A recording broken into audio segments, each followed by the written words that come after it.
Shri Radhe everyone, मैं आ गई हूँ आप सबकी फेवरेट स्टोरी इस इश्क का रब राखा का आज का एपिसोड लेके। आज का एपिसोड बहुत ही इंटरेस्टिंग और दिलचस्प होने वाला है, तो प्लीज़ वीडियो को अंत तक जरूर देखें। और चैनल पर नए हैं तो चैनल को सब्सक्राइब करना, बेल आइकन को प्रेस करना बिल्कुल भी ना भूलें। तो आज के एपिसोड की शुरुआत में हम देखते हैं कि जो मेहर और होती है वो उन दोनों को समझाने की कोशिश करती है, क्योंकि उनके दादाजी जो रणवीर के हैं और उसके पापा जो होते हैं वो इस शादी को एक्सेप्ट नहीं करते रहते। तभी हम देखते हैं दूसरी तरफ की जो मेहर होती है वो उन्हें समझाने की कोशिश करती रहती है, पर जो रणवीर के डैडी होते हैं वो फिर भी एक मेहर के ऊपर टोंट मारते हुए बोलते हैं कि पापा जी आप नहीं समझेंगे, आजकल की औरतें ऐसी ही हैं कि उन्हें शादी करके सिर्फ पति के पैसे ही उड़ाने हैं और उनका प्यार तो किसी और पे ही न्यौछावर होता रहता है। तो ये सुन के जो मेहर होती है उसे बहुत गुस्सा आता है और फिर वो बोलती है कि अगर आपको ऐसा ही है तो आप मुझे बोलिए डायरेक्ट। तब तक उनकी जो जेठानी होती है, मतलब जो उनकी परजाई होती है, वो उसे बुला के लाती है, मेहर को समझाती है कि बेटा देखो तुम अभी अपना मूड मत ख़राब करो। तो वो बोलती कि आप देख रही ना दीदी, वो कब से मुझ पे ऐसे आरोप लगा रहे हैं, मैं थक चुकी हूँ, मैं नहीं रह सकती ऐसी शादी में इनके साथ। तो वो बोलती कि वो प्यार तो तुझसे बहुत करता है। तो वो बोलती कि मुझे नहीं चाहिए ऐसा प्यार, मैं थक चुकी हूँ। तो वो उसे समझाने की कोशिश करती है, पर यहाँ पे मेहर जो होती है वो बहुत गुस्से में रहती है, क्योंकि उसको रोज़ रोज़ ऐसा ही करना पड़ता है, रोज़ रोज़ उसकी टॉर्चर को सहना पड़ता है। तभी वो बोलती है कि चलो अभी बहू और रणवीर आ गए हैं, उनके स्वागत में हम चलते हैं। तभी वो उसे लेके जाती है उन दोनों के वेलकम करवाने के लिए। और यहाँ पे देखते हैं कि वो लोग उसकी आरती उतार के उनका वेलकम करती है। तभी जो रणवीर और मेघला होते हैं वो दोनों आशीर्वाद लेते हैं मेहर और उनकी ताई जी का। उसके बाद जो रणवीर होता है वो चला जाता है दादाजी के आशीर्वाद लेने। तभी मेघला और रणवीर एक दूसरे को देखते हैं और यहाँ पे जो उसके ताया जी होते हैं, ताऊ जी होते हैं, वो भी उनका वेलकम करते हैं। और वो फिर जैसे ही घर में जाती है तो मेहर जो होती है वो उसे अपने साथ लेके जाती है मेघला को, और वो उसे बताती है कि सब जो मेघला को इस बारे में पूछती है कि क्या उसे ये सब के बारे में पहले पता नहीं था। तो यहाँ दूसरी तरफ हम देखते हैं कि अद्रिजा जो होती है वो रोती रहती है, उसको महुआ चुप कराने के लिए आती है। तभी वहाँ के जो कपड़े रहते हैं वो सब नए नए कपड़े रहते हैं, वो सब देख के वो बोलती है कि देखा तुमने कितने अच्छे अच्छे सब कपड़े आए हुए हैं। तो वो उसको चुप कराती है कि मेरी सोना को क्या हो गया, पर वो चुप नहीं होती, वो रोती ही रहती। तभी वो बोलती है रुको, मैं और भी कपड़े पड़े हैं अलमारी में, मैं लेके आ जाती हूँ। तो जैसे ही और कपड़े लेने के लिए जाती है तो तुरंत फिर वापस आती है तो भी वो रोती ही रहती है। और यहाँ पे वो ये नहीं समझ पा रही, वो सारे कपड़े जो है वो मेघला के साथ देने ही थे, उनके सारे रिलेटिव्स के लिए दिया गया था, उनके परिवार ससुराल वाले के लिए, पर वो नहीं मिलता है। तभी महुआ जो होती है वो अद्रिजा को चुप कराने की कोशिश करती है। यहाँ पे हम देखते हैं कि रणवीर जो होता है वो दादाजी का आशीर्वाद लेता है। तभी रणवीर को आशीर्वाद देते हैं दादाजी, और फिर वहाँ से जैसे ही मेघला जो महुआ होती है वो यहाँ पे बात करती रहती है कि अभी अद्रिजा को बताती रहती है कि ये सारे कपड़े जो है हम आधे रिलेटिव्स को दे देंगे, आधे जो काम करने वाले हैं उनको दे देंगे, और जो अच्छे अच्छे कपड़े हैं वो सब रख देंगे कि बाद में जब मेघला आएगी तो उसे देंगे। और यहाँ पे हम देखते हैं कि मेहर और उसके ताई जी जो होते हैं वो समझाने की कोशिश करते हैं मेघला को कि क्या तुम्हें पहले पता नहीं हुआ ये सब चीज़ें। तो बोलती है नहीं, वो मेरे माँ बाबा ने कभी मुझे ये एहसास होने ही नहीं दिया कि मैं उनकी सगी बेटी नहीं हूँ। तो वो बोलती है कि बचपन से ही मैंने उनको अपना माँ बाबा को इतने मतलब प्यार से उन्होंने मुझे पाला पोसा है। तो वो पूछती है कि अद्रिजा के व्यवहार से कभी नहीं लगा। तो बोलती है नहीं, अद्रिजा भी मुझसे हमेशा उनको तो मैंने अपना आइडल माना हुआ है, तो मुझे ऐसा कभी एहसास नहीं हुआ। तो मेघला को मेहर समझाती है कि ठीक है बेटा, मैं समझती हूँ तेरी बातें, पर यहाँ पे मैं तुझे एक बात बताना चाहती हूँ कि किसी भी जगह पे हम हर इंसान को हमेशा एक साथ खुश नहीं रख सकते। तो अगर इस परिवार में भी कुछ लोग ऐसे होंगे जो तुझसे खुश रहेंगे, कुछ लोग नहीं रहेंगे, तो उस बात का इतना दिल पे मत लेना, और तू अच्छे से अपने आप को संभालना। तो तभी रणवीर आता है और वो पूछता है कि क्या बातें चल रही है आप लोगों की। फिर वो उसको समझाती है और उसके बाद वो बोलता है कि मैं इसे अब लेके जाऊँ। तो रणवीर जो होता है वो मेघला को लेके जाता है दादाजी का आशीर्वाद दिलाने के लिए, और मेघला भी जो है उसके साथ जाती है। दूसरी तरफ हम देखते हैं कि जो महुआ होती है वो सारी साड़ियों को देखती है और वो सारी साड़ी को इकट्ठे करके डिस्ट्रीब्यूट करने के लिए मतलब वो बताती रहती है। तभी यहाँ पे हम देखते हैं कि अदीजा जो होती है अभी भी रोती ही रहती है। वो तभी वहाँ पे चंदन जी आते हैं सामान लेके और वो बोलते हैं कि चलो ये काम भी निपट गया।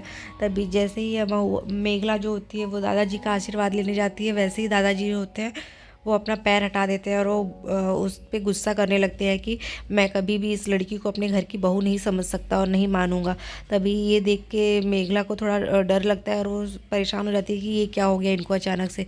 वो बोलती है कि पता नहीं कहाँ किसकी खून है ये, और इतना झूठ बोल के ये कैसे कोई बाप अपनी बेटी को इस तरीके से हमारे पल्ले बांध सकता है। तो वो जब इतना सुनती है तो उसे बहुत गुस्सा आता है। यहाँ रणवीर को भी गुस्सा आता है इस बात से। तभी मेघला जो होती है वो मतलब अपने माँ बाप के बारे में एक भी बात सुनना नहीं चाहती थी, और जैसे ही वो ऐसा बोलती है तो वो बोलने लगती है कि मुझे माफ़ कर दीजिएगा दादाजी, पर मेरे माँ बाप के लिए कुछ भी मत बोलिए, वो तो मेरे लिए भगवान है और आप इस वक्त उन्हीं भगवान की इंसल्ट कर रहे हैं। और मेरे माँ बाप तो बहुत ही सीधे साधे इंसान हैं, उन्होंने मुझे इतने प्यार से इतने बड़ा पाल पोस कर बड़ा किया है। और रही बात कर्म की, कर्म से धर्म से बड़ा तो कर्म होता है ना। जो माँ बाबा ने जिन्होंने मुझे जन्म देते ही छोड़ दिया, और वहीं पे दूसरे माँ बाबा जो मेरे हैं सगे, उन्होंने मुझे 2 महीने की लड़की को पाल पोस कर इतना बड़ा, इतना अच्छे संस्कार दिए हैं। तो आपको वो मैटर नहीं करता, आपके लिए मेरे जन्म देने वाले माँ बाबा ही मैटर करते हैं। तो ये सुन के जो घर वाले होते हैं वो लोग भी उसकी बात से सहमत होते हैं, पर उसके दादाजी जो होते हैं वो अभी भी उसके ऊपर गुस्सा करते रहते हैं और वो बोलते हैं कि ये देखो आज आया 1 दिन नहीं हुआ इसको और ये घर में सबसे ज़बान लड़ा रही है। यहाँ पे महर जो होती है वो उसे चुप कराने की कोशिश करती है, पर वो चुप नहीं होती क्योंकि वो अपने माँ बाप की इंसल्ट नहीं सुन सकती थी। तभी जो सिमरन होती है वो भी बोलती है कि कोई भी लड़की अपने माँ बाप की इंसल्ट नहीं सुन सकेगा दादाजी, तो इसमें आप मेघला को बोलेंगे तो उसको भी बुरा लगेगा ही ना। तो मेघला जो होती है वो बोलती है कि दादाजी प्लीज़ मुझे माफ़ कर दीजिएगा, यहाँ पर मैं किसी की इंसल्ट करने या फिर किसी को नीचे दिखाने नहीं आई हूँ। बस मुझे यहाँ पे मैं अब चाहती हूँ कि जो मुझे रिस्पेक्ट देंगे, जो प्यार देंगे, तभी मैं किसी की रिस्पेक्ट और उसको प्यार दे पाऊँगी ना। और आप इस वक्त मेरे माँ बाप मेरे लिए भगवान है और आप इसी वक्त मेरे भगवान की इंसल्ट कर रहे हैं। तो ये सुन के सब घर वाले चौंक जाते हैं। तो ये जो दादाजी होते हैं वो और गुस्सा करते हैं और जो रणवीर के पापा होते हैं वो भी गुस्सा करते हैं। आज के एपिसोड में बस इतना ही फ्रेंड्स, मिलते हैं नेक्स्ट एपिसोड में हम देखते हैं कि जो मेघला के घर से सारे कपड़े आए हुए होते हैं, जिसपे सारे कपड़े फटे पुराने होते हैं, जिसकी वजह से घर वाले बहुत ही नाराज़ होते हैं और मेघला को भी ये चीज़ें समझ में नहीं आता है, पर सब लोग को लगता है कि ये इन लोग की चाल है और ये लोग हमें इंसल्ट कराना चाहते थे। तो फिर आज के एपिसोड में तब तक के लिए bye bye, take care, Radhe Radhe. Shri Radhe everyone. तो मैं आ गई हूँ आपकी फेवरेट स्टोरी इश्क का रब राखा का आज का एपिसोड लेके। आज का एपिसोड बहुत ही इंटरेस्टिंग और दिलचस्प होने वाला है, तो प्लीज़ वीडियो को एंड तक जरूर देखें। चैनल पे नए हैं तो चैनल को सब्सक्राइब करना, बेल आइकन को प्रेस करना बिल्कुल भी ना भूलें।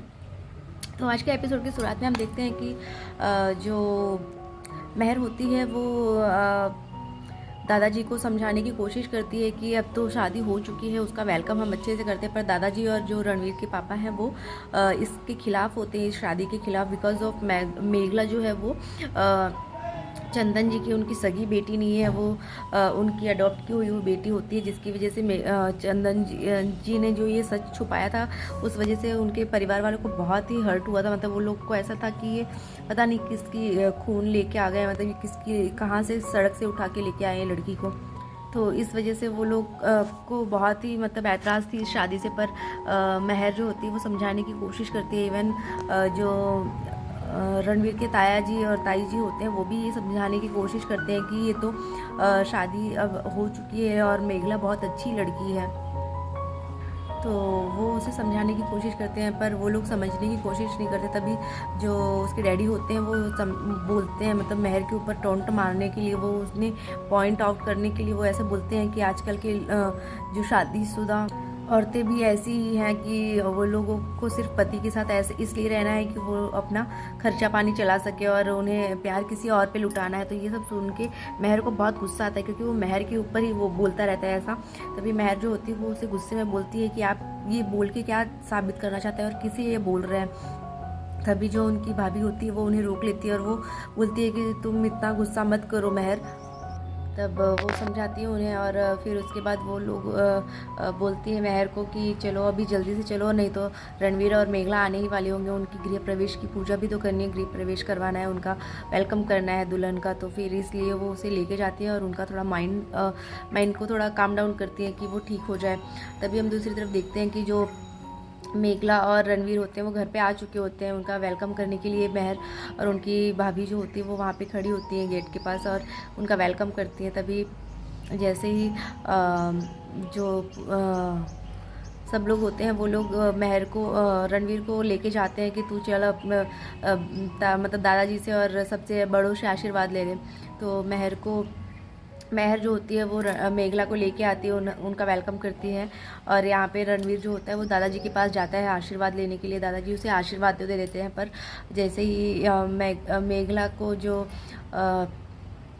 घर वाले होते हैं, मतलब महर जी और उनकी ताई जी होती है, वो उन्हें समझाने की कोशिश करती है कि सब कुछ अच्छा है हो तो गया, पर तुम्हें क्या कभी ऐसा एहसास नहीं हुआ कि वो तुम्हारे खुद के मम्मी पापा नहीं है, या फिर तुम्हारी उनकी हरकतों से, उनके व्यवहार से। तो वो बोलती है नहीं, मुझे कभी नहीं पता चला, जिस तरीके से आप लोग को कल पता चला वैसे ही मुझे भी कल ही पता चला सबके सामने, और मैं इससे पहले नहीं जानती थी ये चीज़ें।